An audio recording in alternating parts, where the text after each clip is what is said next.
That house ain't worth saving anyway, probably a crack den.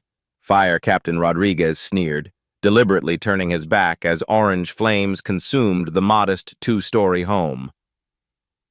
The homeowner, DeAndre Washington, stood in his pajamas and slippers, frantically gesturing at the inferno.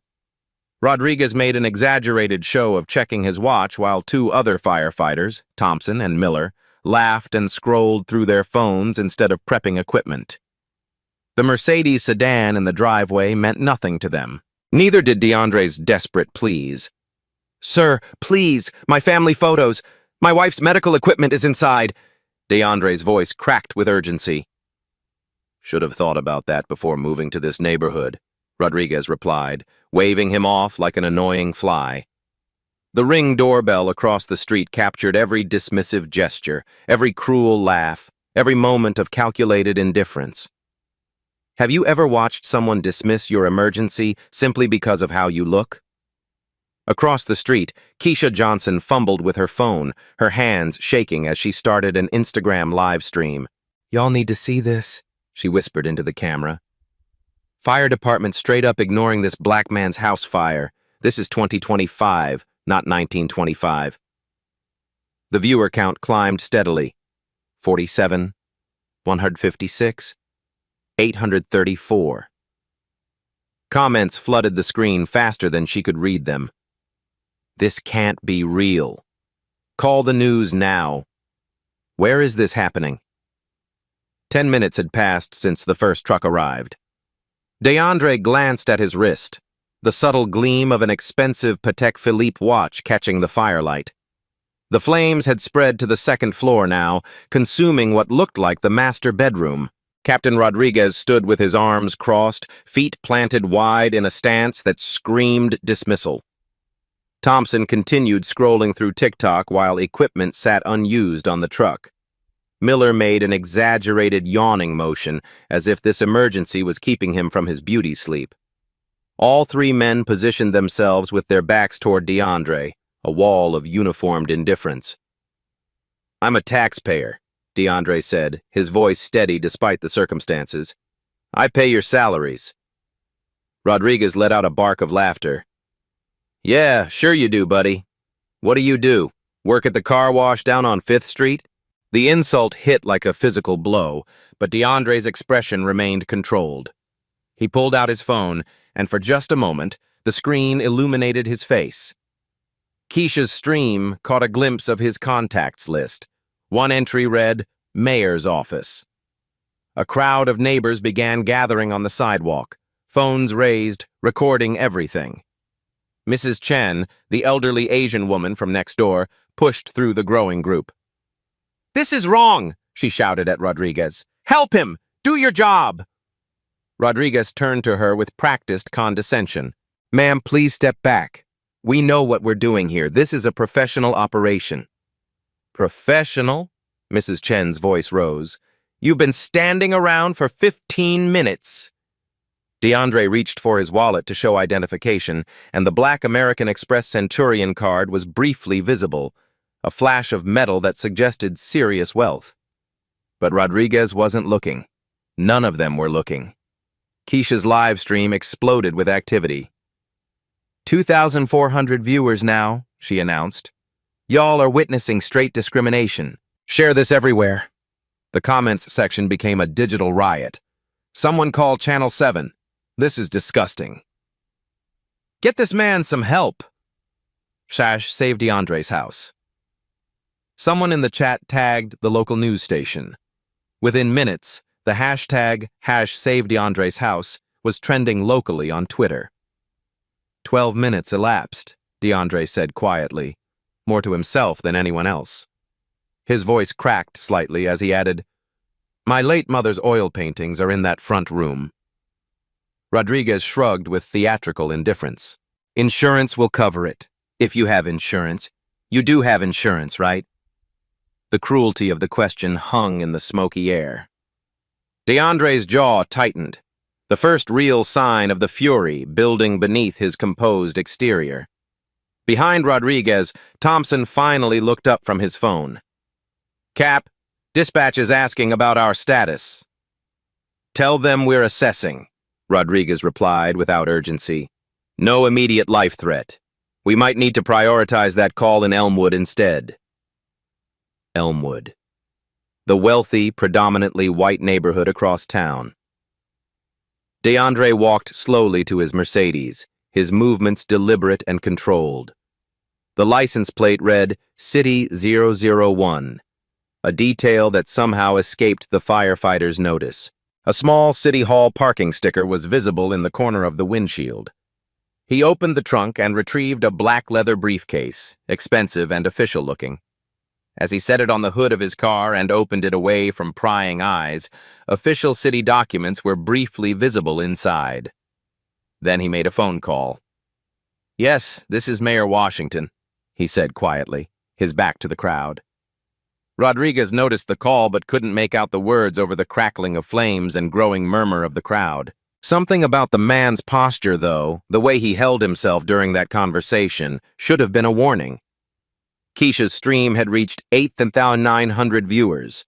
The comments were coming so fast they blurred together, a digital scream of outrage and disbelief. 15 minutes now, someone in the crowd shouted. 15 minutes of nothing. DeAndre ended his call and walked back toward the firefighters. His expression was unreadable, but something had shifted in his demeanor. The desperate homeowner was gone, replaced by someone with quiet, dangerous confidence. Rodriguez sensed the change without understanding it.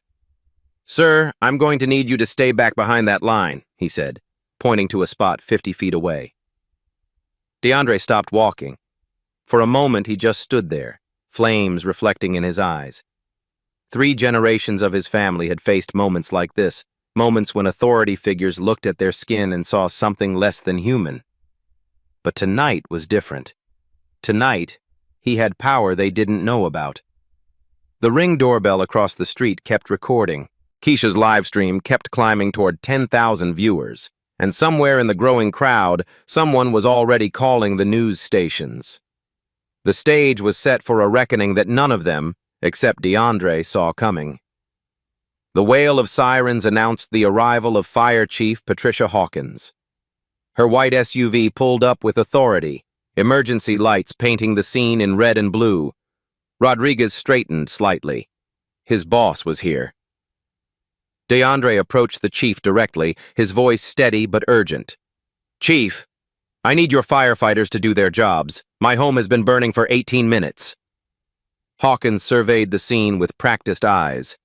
The house was clearly savable with immediate action, but her crew stood around like they were watching a barbecue. Something was off. "Rodriguez, what's the situation here?" she called out. "Routine structure fire, Chief," Rodriguez replied loudly, making sure DeAndre could hear. "No immediate life threat. We're assessing resource allocation protocols." Resource allocation protocols. The bureaucratic language hung in the smoky air like an insult. DeAndre's hands clenched once, briefly, then relaxed. "They've been assessing while my home burns. 18 minutes of assessment." Chief Hawkins looked between her captain and the homeowner. She'd worked with Rodriguez for 6 years. He was competent, if occasionally selective about which emergencies deserved urgency. The department had received complaints before, nothing formal, nothing documented, but whispered concerns about response times in certain neighborhoods. "Sir, I assure you our men are professionals," she said to DeAndre. "They follow established protocols." The word protocols seemed to echo. DeAndre's jaw tightened, decades of hearing that word used to justify the unjustifiable. Protocols that somehow always worked against people who looked like him. Across the street, Keisha's live stream had exploded to 12,000 viewers. The comments section was a waterfall of outrage. 18 minutes and they're just standing there. This is criminal negligence. Where are the news stations? Share this everywhere. Someone get the NAACP on the phone. This is why we need body cameras on all public servants. As if summoned by the digital fury, a white van with Channel 7 News emblazoned on its side pulled up. Reporter Jessica Martinez stepped out with her camera operator, immediately assessing the situation with professional instincts honed by years of covering discrimination stories. She approached DeAndre first. Sir, I'm Jessica Martinez with Channel 7. Can you tell us what's happening here? Before DeAndre could respond, Rodriguez stepped between them. No interviews. This is an active fire scene. Media needs to stay back behind the perimeter. Martinez raised an eyebrow. Active fire scene where the firefighters were doing nothing? She'd covered enough stories to recognize discrimination when she saw it. 20 minutes elapsed, DeAndre said quietly, checking his Patek Philippe again. The expensive watch caught Martinez's attention. This wasn't some random resident. The Mercedes, the confident bearing, the expensive briefcase, the way he carried himself even in pajamas. Something didn't add up. The crowd of neighbors had grown to nearly 40 people, all recording with their phones. The collective digital witness was undeniable.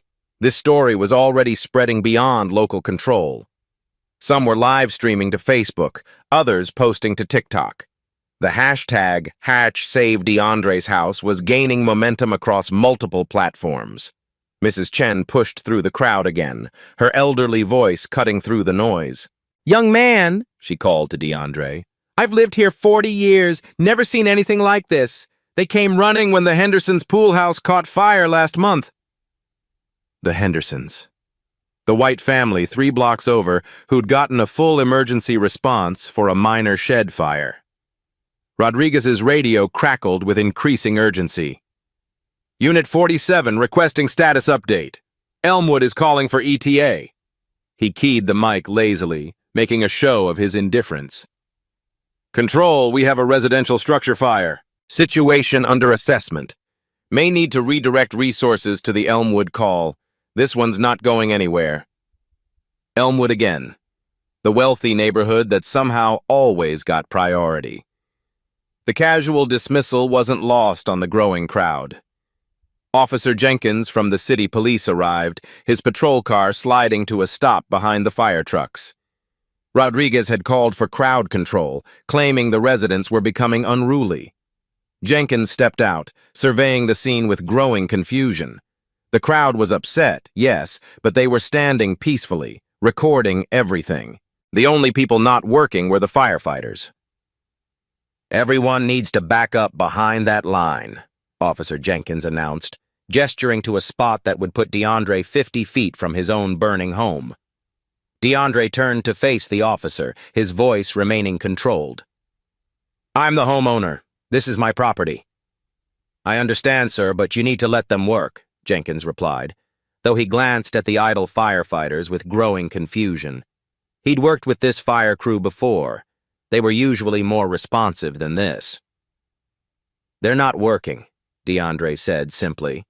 The statement hung in the air like an accusation. Chief Hawkins watched the exchange with increasing discomfort. She'd seen Rodriguez handle situations like this before, but something felt different tonight. The crowd was larger, angrier. The media was here. Social media was exploding. And this homeowner, he wasn't backing down like they usually did. There was something about his composure, his confidence, that made her nervous. Thompson finally looked up from his phone again, noticing the cameras. "Cap, that Elmwood call sounds pretty urgent. House fire with possible entrapment." "Yeah," Miller chimed in, stretching dramatically. "Maybe we should head over there instead. This one's probably a total loss anyway." The casual dismissal of DeAndre's emergency was breathtaking in its callousness. Martinez's camera caught every word, every gesture. This would be on the evening news within the hour. Rodriguez positioned a fire truck to block DeAndre's driveway, effectively trapping the Mercedes. The move was deliberate, calculated to demonstrate power. "For your safety, sir, you need to stand behind that line." He pointed to the distant spot with theatrical authority. This was the moment. The peak of institutional power aligned against one man. DeAndre stood at the intersection of every microaggression, every assumption, every time authority had looked at his skin and seen something lesser. But something in his posture suggested he wasn't going to accept it tonight. Keisha's live stream hit 18,000 viewers. Comments were pouring in from across the country now. The hashtag #SaveDeAndre's was trending statewide. Local news stations were getting calls from viewers demanding coverage. Martinez set up her camera for a live broadcast. This is Jessica Martinez reporting from Riverside, where residents are questioning the fire department's response to a house fire that's been burning for over 20 minutes while firefighters appear to be waiting. The camera panned across the scene. Firefighters checking their phones, equipment unused, homeowner forced back from his own property. The visual told the story better than words ever could. Another crash came from inside the house, probably the dining room ceiling collapsing. DeAndre winced but maintained his composure. Family photos, his wife's medical equipment, irreplaceable memories, all burning while these men played power games. 21 minutes, he said aloud, his voice carrying across the crowd. My wife's medical equipment is in there. She's disabled and needs that ventilator. Rodriguez shrugged with practiced indifference. Should have mentioned that earlier, buddy. We can't read minds. The crowd gasped audibly. Even Officer Jenkins looked uncomfortable with that response. Mrs. Chen started crying. DeAndre walked slowly to his Mercedes, opened the trunk, and retrieved his briefcase. Rodriguez noticed but was too confident in his authority to care. What could some resident do to him? He had a badge, a uniform, the backing of the city. This was his scene to control. DeAndre made another quiet phone call. This time, Martinez's camera caught it from a distance, zooming in on his face as he spoke. Yes, this is Mayor Washington, DeAndre said, his voice barely audible over the crackling flames. The words carried on the night air. A few neighbors heard. Martinez heard. Her camera operator heard. Keisha's live stream caught the audio. But Rodriguez was too busy enjoying his power trip to notice the shift in the crowd's energy. DeAndre ended the call and approached the fire truck. Rodriguez had made his final mistake. He'd let his prejudice blind him to obvious warning signs. The license plate, City 001. The expensive car. The confident bearing. The official briefcase. The phone calls. The way he spoke. The way he carried himself even in pajamas and slippers. The Patek Philippe watch. The Black Centurion card. All the clues were there. Rodriguez had just been too blinded by his assumptions to see them. 22 minutes, DeAndre announced to no one in particular. Then he did something that froze everyone in place. He walked directly to the fire truck and opened the equipment compartment with the confidence of someone who had every right to do so. Hey! You can't touch that! Rodriguez shouted, rushing over. DeAndre turned, and for the first time that night, he smiled. It wasn't a friendly smile. Actually, he said quietly, I can. The silence that followed was deafening. Even the crackling flames seemed to pause as DeAndre reached into the equipment compartment with practiced authority. Rodriguez stood frozen, his mouth half open in shock at the audacity. Sir, step away from that truck immediately, Chief Hawkins commanded, marching over with her hand on her radio. You're interfering with emergency operations. DeAndre turned slowly, his movements deliberate and controlled. From his jacket pocket, he pulled out a black leather wallet. The crowd pressed closer, phones capturing every second. Keisha's live stream viewer count hit 25,000. Actually, Chief Hawkins, DeAndre said, his voice carrying across the silent crowd. I'm not interfering. I'm supervising. He opened the wallet and held up an official ID badge. The gold seal caught the firelight, reflecting authority that made everyone lean forward to see. Mayor DeAndre Washington, City of Riverside. The words seemed to echo in the night air. Rodriguez's cocky smirk vanished instantly, replaced by a look of dawning horror. Chief Hawkins stopped mid-stride, her face draining of color. Officer Jenkins straightened his posture so fast he nearly fell over. Holy, Martinez whispered off camera, then caught herself and spoke into her microphone. Ladies and gentlemen, we're witnessing something extraordinary. The homeowner he's the mayor of Riverside. Keisha's live stream exploded. Comments flooded the screen faster than the system could display them. He's the mayor! Plot twist of the century. Rodriguez is so fired. I'm dead. He's the actual mayor. This is better than Netflix. Someone call the FBI. The crowd's energy shifted instantly. Gasps rippled through the 40-plus neighbors. Mrs. Chen clapped her hands to her mouth.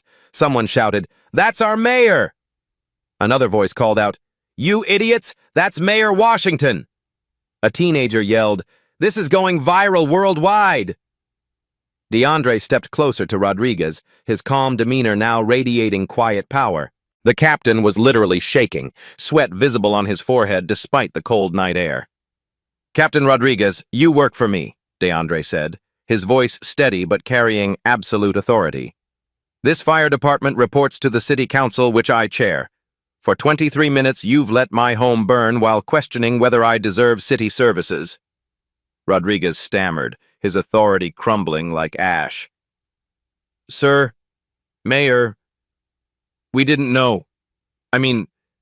We were following protocol. This is all a misunderstanding." "Protocol?" DeAndre's voice remained steady, but there was steel beneath the calm. "Let me explain the actual protocol, Captain." He opened his briefcase with the confidence of someone accustomed to command. Official city documents were visible inside. Budget sheets, departmental reports, performance evaluations. The symbols of real power, not the borrowed authority of a uniform. "Fire Department annual budget, $47.2 million, DeAndre stated, his voice carrying to the news cameras. "Your salary, Captain Rodriguez, $89,400 annually. Thompson's salary, $62,000.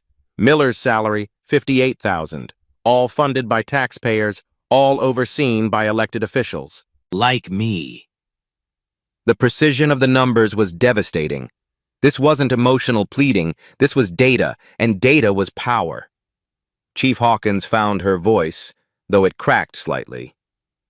"Mayor Washington, we had no idea you lived in this district. Rodriguez, why wasn't this address flagged in our system?" The question hung in the air like an accusation. Rodriguez's face reddened as he realized he'd never bothered to check the address against the city's VIP list. He'd made assumptions based on skin color and neighborhood, and those assumptions had just destroyed his career. "The address was flagged," DeAndre said quietly, pulling out his phone to show the screen. "City officials' residences are automatically prioritized in the dispatch system. Alert code 77 Alpha. But your captain here decided my emergency wasn't worth his attention."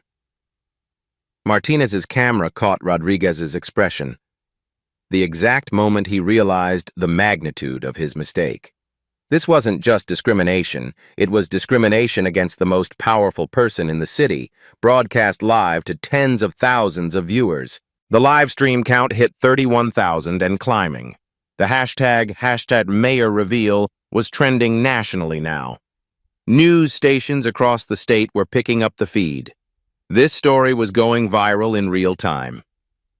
Furthermore, DeAndre continued, his lawyer training evident in his systematic dismantling of their position, City Ordinance 847.2 clearly states that failure to provide equal emergency services constitutes a civil rights violation. Federal investigation is mandatory. Personal liability exposure extends to department leadership. The legal terminology landed like body blows. Chief Hawkins visibly winced at each phrase. Federal investigation. Personal liability. These weren't just employment consequences, these were potential criminal charges. DeAndre pulled out his phone and made another call, this one deliberate and public. "City Attorney's Office. This is Mayor Washington. I need a full legal review of tonight's emergency response. Yes, civil rights implications. Federal oversight may be necessary. DOJ Civil Rights Division should be notified immediately." The words sent a chill through the emergency responders. Federal oversight meant investigations, audits, potential loss of funding. Rodriguez's breathing became visible in the cold night air. Thompson and Miller exchanged panicked glances. They'd been laughing and joking 20 minutes ago. Now they were facing federal civil rights charges. Miller actually put his hand to his chest as if having a heart attack. "Sir, Officer Jenkins stepped forward, his voice respectful now. I apologize for any misunderstanding. If you need anything, I was just responding to the crowd control request. DeAndre nodded acknowledgement but kept his focus on the fire department. Chief Hawkins, I assume you can explain to federal investigators why your department discriminated against the mayor's residents? Why response time was 600% longer than protocol requires? No, sir, absolutely not, Hawkins replied quickly, her voice rising in panic. This is completely unacceptable. Rodriguez, Miller, Thompson, you're all suspended pending investigation. I want full suppression efforts started immediately. Everything we've got. Suddenly, the idle firefighters sprang into action like a choreographed dance. Equipment that had sat unused for 23 minutes was deployed with desperate efficiency. Hoses unrolled, ladders extended, foam dispensers activated. The transformation was remarkable and telling. Interesting, DeAndre observed, watching the frantic activity. Amazing how quickly protocols can be followed when careers are at stake. Where was this urgency 20 minutes ago? Martinez approached with her camera, sensing the story of her career. Mayor Washington, can you comment on what happened here tonight? DeAndre looked directly into the camera, his composure absolute. Ms. Martinez, tonight illustrates why systematic bias training is essential for all public servants. When emergency responders prejudge citizens based on appearance, public safety suffers. He gestured toward his burning home, where firefighters were finally working to save what remained. Every resident deserves equal protection under the law, regardless of race, neighborhood, or perceived social status. That's not just policy, it's basic human decency. Rodriguez realized he needed to attempt damage control. Sir, Mr. Mayor, we'll file a complete incident report. This was just a miscommunication. Maybe some confusion about protocols. A miscommunication? DeAndre's eyebrows raised slightly. You called my home probably a crack den. You suggested I worked at a car wash. You mocked my disabled wife's medical emergency. You literally turned your back on me while my house burned. That wasn't miscommunication, Captain. That was conscious, deliberate discrimination. The live-stream audience watched Rodriguez crumble in real time. His fellow firefighters avoided eye contact, suddenly busy with equipment they'd ignored for 20 minutes. The power dynamic had completely reversed. Chief Hawkins stepped forward, her damage control instincts kicking in. Mayor Washington, I take full responsibility for this incident. We'll implement immediate reforms, additional training, policy reviews. You'll do more than that, DeAndre interrupted, his voice cutting through her desperation. You'll explain to the Justice Department why your response time to the mayor's residence was 6 times longer than protocol requires. You'll explain why your personnel felt comfortable using discriminatory language in front of news cameras and live streams. The weight of federal investigation settled over the scene like smoke. Rodriguez's career wasn't just over. Criminal charges were possible. Civil rights violations carried serious penalties, including potential federal prison time. Keisha's live stream had reached 42,000 viewers. Comments were pouring in from across the country, with civil rights organizations already sharing the video. The NAACP had been tagged. The ACLU was being notified. This wasn't just a local story anymore. It was a national conversation about systemic bias in emergency services. Mrs. Chen pushed through the crowd again, this time with purpose. Mr. Mayor, she called out, I've got video too. Ring doorbell caught everything from the beginning. 24 minutes of them doing nothing while your house burned. The additional documentation was another nail in Rodriguez's coffin. Multiple camera angles, time-stamped footage, independent witnesses. This was an airtight case. But there's something else you should know, DeAndre continued, his voice carrying a hint of satisfaction. I've been timing this entire incident with precision. He held up his Patek Philippe, the expensive watch now an instrument of accountability. Emergency response protocols require 4-minute response times for structure fires. You've had 24 minutes. Average property loss increases 15% for every minute of delay. The mathematical precision of his words carried more weight than any emotional appeal. This was data, documentation, evidence that would hold up in any court. My home's assessed value, $2.4 million. Your delay has cost the city approximately $700,000 in preventable damage. That comes from the same budget that pays your salaries, Chief Hawkins. Insurance claims affect our municipal liability rates. Rodriguez's face went white. Financial liability added another layer to his legal problems. The city would likely sue him personally for the additional damages caused by his discrimination.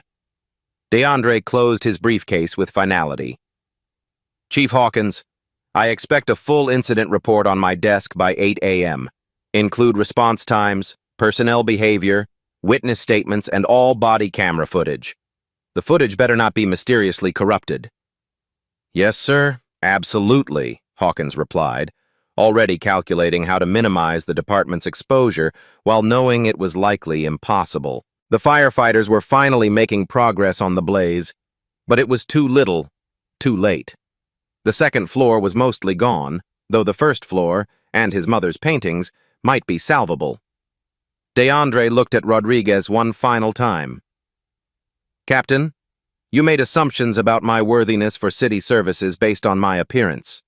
Tonight, those assumptions met accountability. I hope the lesson serves the next citizen who needs your help. Rodriguez opened his mouth to respond, then thought better of it. Anything he said would be recorded, live-streamed, and used against him later. The crowd was cheering now, phones raised high, documenting the complete reversal of power. This wasn't just justice. It was transformation. A moment when the system's bias was exposed and accountability was immediate and devastating. And Rodriguez? DeAndre added quietly, his voice carrying just enough for the cameras to catch. You were right about one thing. You do work for me, just not for much longer. The next few minutes would determine careers, budgets, and the future of emergency services in Riverside. DeAndre understood this was no longer about his house. It was about systemic change that could protect every citizen who might face similar discrimination. He opened his briefcase fully, spreading official documents across the hood of his Mercedes like a war room. The firelight illuminated budget sheets, policy manuals, and legal statutes. This was government action, accountability in real time. Chief Hawkins, let's discuss the financial implications. DeAndre began, his voice carrying the authority of someone who'd run budget meetings for years. The fire department receives 23% of our annual municipal budget.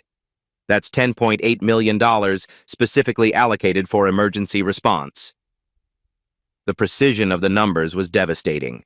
Hawkins realized she was facing someone who knew exactly how much power he wielded. Your department's federal grants total $8.3 million annually. DeAndre continued, consulting his documents. Community development block grants, FEMA preparedness funding, staffing for adequate fire and emergency response grants. All require compliance with federal civil rights laws. Each funding source was another nail in the department's coffin. Federal money came with federal oversight, and federal oversight meant investigations. Civil rights violations void federal funding eligibility, DeAndre stated flatly. That's 40% of your operational budget, Chief. How do you plan to maintain services with a 40% budget cut? Hawkins went pale. The math was simple and brutal. Without federal funding, she'd have to lay off half her department. The political implications would destroy her career. Rodriguez finally found his voice, desperation making him reckless. Sir, this is all being blown out of proportion. We were just being cautious, following safety protocols. Safety protocols? DeAndre's eyebrows raised. Let me read from the actual policy manual. He pulled out an official fire department handbook, dog-eared from use. Section 4.7. Response times to structure fires shall not exceed 4 minutes from dispatch. Section 12.3. All emergency calls receive equal priority regardless of location or caller demographics. The quotes were devastating because they came from the department's own rules. Rodriguez had violated written policy, and everyone knew it. Furthermore, DeAndre continued, City Ordinance 847 clearly states that discriminatory emergency response constitutes a federal civil rights violation. Penalty includes individual liability for damages, termination, and potential criminal charges. Martinez's camera caught every word. This wasn't just a news story, it was a legal proceeding broadcast live to 48,000 viewers. The hashtag #FireDepartmentAccountability was trending nationally. DeAndre's phone buzzed with a text. He glanced at it and smiled slightly. I just received confirmation from the city attorney's office. The Justice Department's Civil Rights Division has been formally notified. Federal investigators will be here within 72 hours. The words hit like a physical blow. Federal investigators meant careers would end, policies would be rewritten, and oversight would be permanent. This wasn't going away quietly. Chief Hawkins, you have two choices, DeAndre said, his voice steady but implacable. Option 1. Implement immediate comprehensive reforms. Mandatory bias training for all personnel. Independent oversight committee with community representation. Body cameras required for all emergency responses. Random response time audits by civilian monitors. The demands were specific and non-negotiable. Hawkins realized she was facing someone who'd already thought through the solutions. Option 2, DeAndre continued. Explain to federal investigators why your department systematically discriminates against minority communities. Defend your budget allocation before a congressional oversight committee. Watch your federal funding disappear permanently. The ultimatum was elegant in its simplicity. Reform or face destruction. There was no middle ground. Keisha's live stream was now approaching 55,000 viewers. Comments poured in from civil rights organizations, politicians, and ordinary citizens who recognized the historic nature of the moment. This is how you create change. Data over drama, brilliant strategy. Every mayor should be this prepared. Rodriguez is done, career suicide on live TV. Chief Hawkins understood she was witnessing her own department's transformation in real time. Mayor Washington, we accept option 1. Full reforms, immediate implementation. Whatever you require. Good, DeAndre replied, pulling out a tablet and opening a document. I've prepared a preliminary reform package. Mandatory quarterly bias training developed by civil rights experts. Response time tracking software with a public dashboard, community oversight board with subpoena power. The speed of his response revealed this wasn't improvised. He'd been planning systematic reforms for months, waiting for the right moment to implement them. Additionally, DeAndre continued, new hiring practices, diversity requirements for all positions, residency requirements ensure firefighters live in the communities they serve.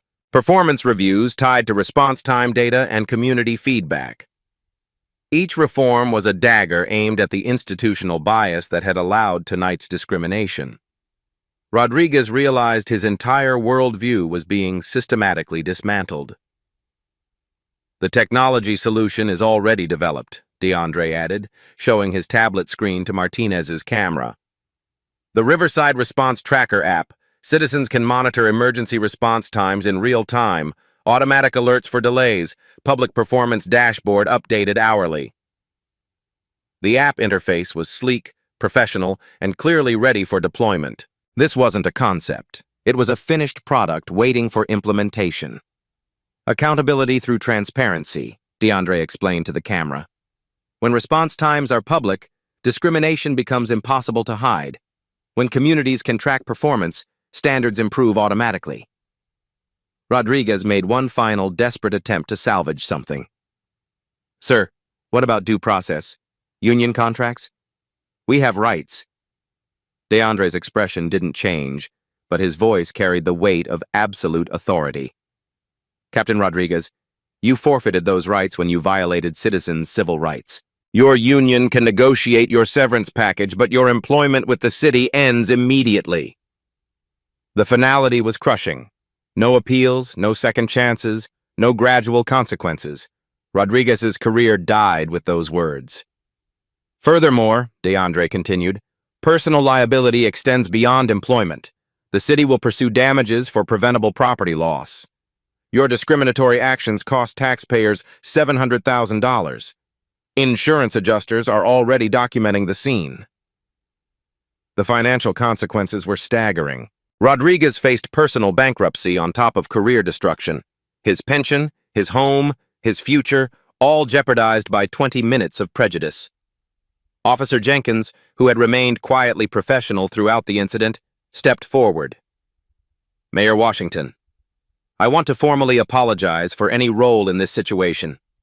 I responded to a crowd control request without understanding the full context. DeAndre nodded approvingly. Officer Jenkins, your conduct tonight was professional once you understood the situation. That's exactly the kind of adaptability we need from all public servants. The contrast was stark.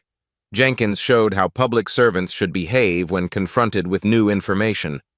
Rodriguez showed how prejudice and pride led to destruction. Chief Hawkins, DeAndre said, returning to the business of reform, I want the new policies implemented within 30 days. Training programs starting immediately. Technology deployment by month's end. Community oversight board established within 60 days. The timeline was aggressive but achievable. Hawkins nodded rapidly, already calculating how to meet the demands while salvaging what remained of her department's reputation. The federal investigation will proceed regardless, DeAndre continued, but cooperation and proactive reform will be noted in their report. Resistance or delay will result in federal takeover of department operations.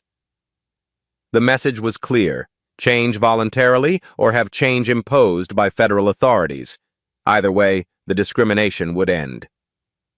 Martinez approached with her camera, recognizing the historic nature of the moment. Mayor Washington, this appears to be real-time policy reform. Can you comment on the broader implications? DeAndre looked directly into the camera, his composure absolute despite everything he'd lost tonight. Miss Martinez, tonight proves that accountability and data defeat discrimination more effectively than anger or violence. When public servants face real consequences for bias, behavior changes immediately. He gestured toward the firefighters, who were now working frantically to save what remained of his home. This is how systematic change happens, not through protests or petitions, but through institutional accountability backed by legal authority. The live stream audience was witnessing government transformation in real time. This wasn't theory or policy debate. It was practical change implemented by someone with both the power and knowledge to enforce it. Every community deserves equal protection, DeAndre continued. Tonight's reforms ensure that no family will face what mine faced. That's not vengeance. That's justice. Rodriguez stood silently, his career and future destroyed by his own prejudice. Thompson and Miller avoided eye contact, knowing their own jobs hung by threads. Chief Hawkins frantically took notes, already planning damage control. The corporate showdown was over. DeAndre had won completely, not through aggression or emotion, but through systematic application of authority backed by legal knowledge and moral clarity. The fire was finally under control, but the real inferno, the systematic burning away of institutional bias, was just beginning. 3 months later, the Riverside Fire Department looked nothing like the organization that had let DeAndre Washington's home burn. The transformation was as complete as it was swift, proving that real change was possible when accountability met determination. Captain Rodriguez was gone, his termination finalized within a week of the incident. The federal investigation had uncovered a pattern of delayed responses in minority neighborhoods, costing him his pension and resulting in personal bankruptcy. He faced ongoing civil lawsuits from 3 other families who'd experienced similar discrimination. Thompson and Miller kept their jobs, but underwent 6 months of intensive bias training. Their body camera footage from that night was now used in training programs nationwide, showing exactly how prejudice destroyed professional judgment. Both men had become unlikely advocates for reform, speaking openly about their transformation. Chief Hawkins had surprised everyone by embracing the changes. "I thought I was running a good department," she told Martinez in a follow-up interview. "The mayor showed me we were failing half our community without even realizing it." The technology solution had exceeded all expectations. The Riverside Response Tracker app had been downloaded 89,000 times, becoming a model for cities nationwide. Average response times had improved by 34% across all neighborhoods. When performance was public, excellence became automatic. The Community Oversight Board met monthly in DeAndre's rebuilt home office. Mrs. Chen served as vice chair, her sharp eye for detail keeping the department honest. "We're not here to punish," she often said. "We're here to protect everyone equally." The reforms had created a ripple effect beyond emergency services. The police department voluntarily adopted similar oversight measures. The city's building inspection division implemented bias training after community complaints. Systematic change was spreading through every level of government. DeAndre's home had been rebuilt with universal accessibility features for his wife. The insurance payout, combined with the city's liability settlement, had actually improved their living situation. His mother's paintings were restored and now hung in a fireproof safe room, a reminder of what had been saved and what had been learned. The financial impact on the department had been significant but manageable. Federal grants had actually increased after the reforms, with the Justice Department citing Riverside as a model for civil rights compliance. The investment in accountability had paid dividends in both funding and community trust. Martinez had won a Pulitzer Prize for her coverage of the incident. The live stream footage had been viewed 12.3 million times, sparking similar reforms in 47 cities. "Sometimes justice happens in real time," she said in her acceptance speech. "Sometimes accountability is immediate." The federal investigation had concluded with commendations for the city's proactive response.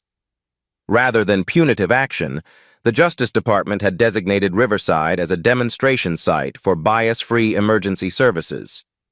Federal funding had increased by 23%. New hiring practices had transformed the department's demographics. The latest recruit class was 52% minority, with all candidates required to pass comprehensive bias awareness testing. Residency requirements ensured firefighters understood the communities they served. The quarterly community forums had become standing-room-only events. Citizens regularly praised response times and professionalism. Complaint rates had dropped 78%, while service satisfaction scores reached historic highs. Trust, once broken, was being systematically rebuilt. Keisha had parlayed her viral live stream into a career in citizen journalism. Her Community Watch series monitored public services across the region, keeping officials accountable through the power of social media documentation. She often said the night changed her understanding of how democracy actually worked. The Response Tracker app had evolved into a comprehensive government transparency platform. Citizens could monitor everything from pothole repairs to permit processing times. Real-time accountability had become the new standard for public service. DeAndre's leadership style had transformed the entire city government. Department heads now came to budget meetings with detailed equity analyses. Policy proposals required community impact assessments. The mayor's quiet insistence on data-driven accountability had revolutionized municipal operations. The story had become a case study in Harvard's Kennedy School of Government. The Washington model was taught as an example of how individual leadership could catalyze institutional change. Students analyzed how personal crisis had become systematic reform. Rodriguez's fate served as a cautionary tale throughout the public sector. His discriminatory actions had cost him everything: career, pension, home, reputation. The consequences were so severe that they deterred similar behavior across multiple departments and agencies. The night's events had also strengthened DeAndre's political position.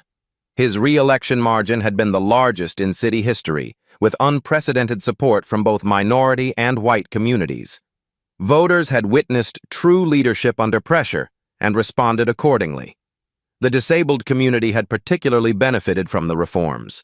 Emergency response protocols now included specific training for assisting residents with mobility issues, medical equipment, and other accessibility needs. DeAndre's wife had become an advocate for inclusive emergency planning. Most importantly, the systematic changes had prevented similar incidents. Response time disparities between neighborhoods had been eliminated. Bias complaints had dropped to near zero. The fire department's transformation from symbol of discrimination to model of equality was complete. The intellectual victory had proven more lasting than any emotional response could have been.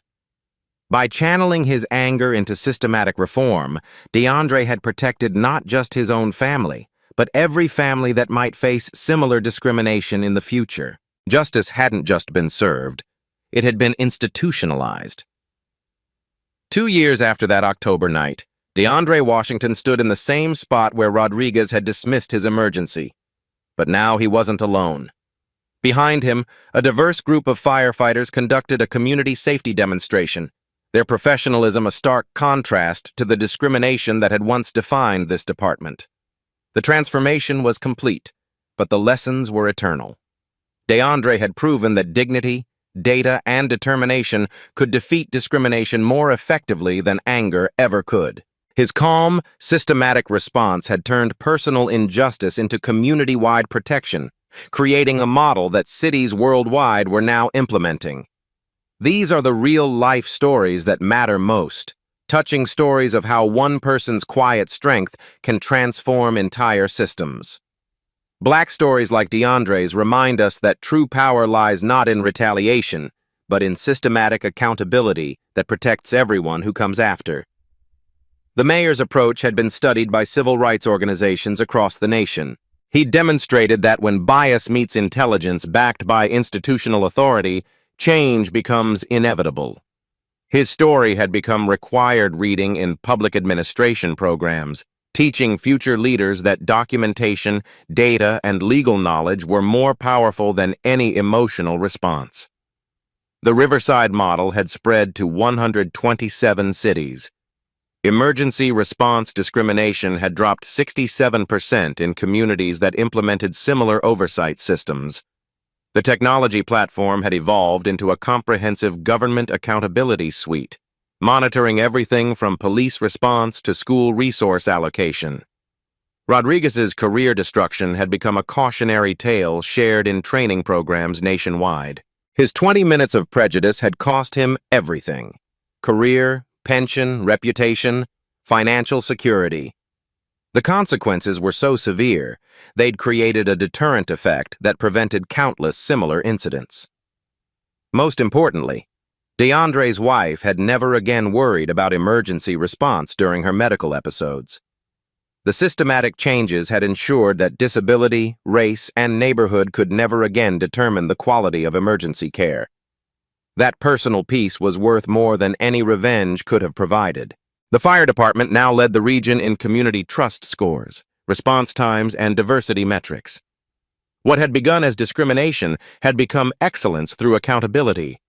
The transformation proved that a crisis could catalyze positive change when met with strategic leadership rather than reactive emotion. These life stories of systematic change inspire us because they show what's possible when we channel outrage into action, fury into reform, and personal pain into community protection. DeAndre's story wasn't just about one man's vindication. It was about creating a world where such vindication would never again be necessary. The mayor often reflected that the hardest moments reveal who we truly are.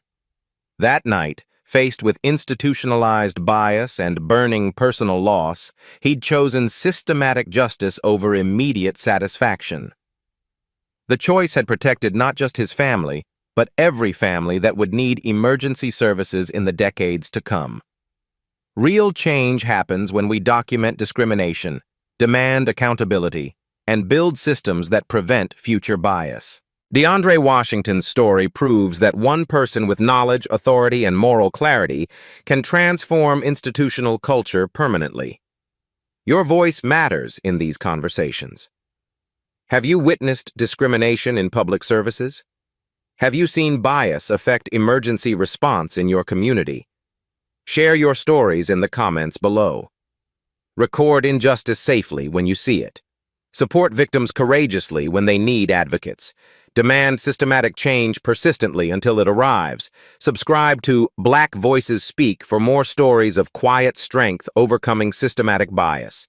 Together, we transform communities one conversation, one story, one act of documented accountability at a time.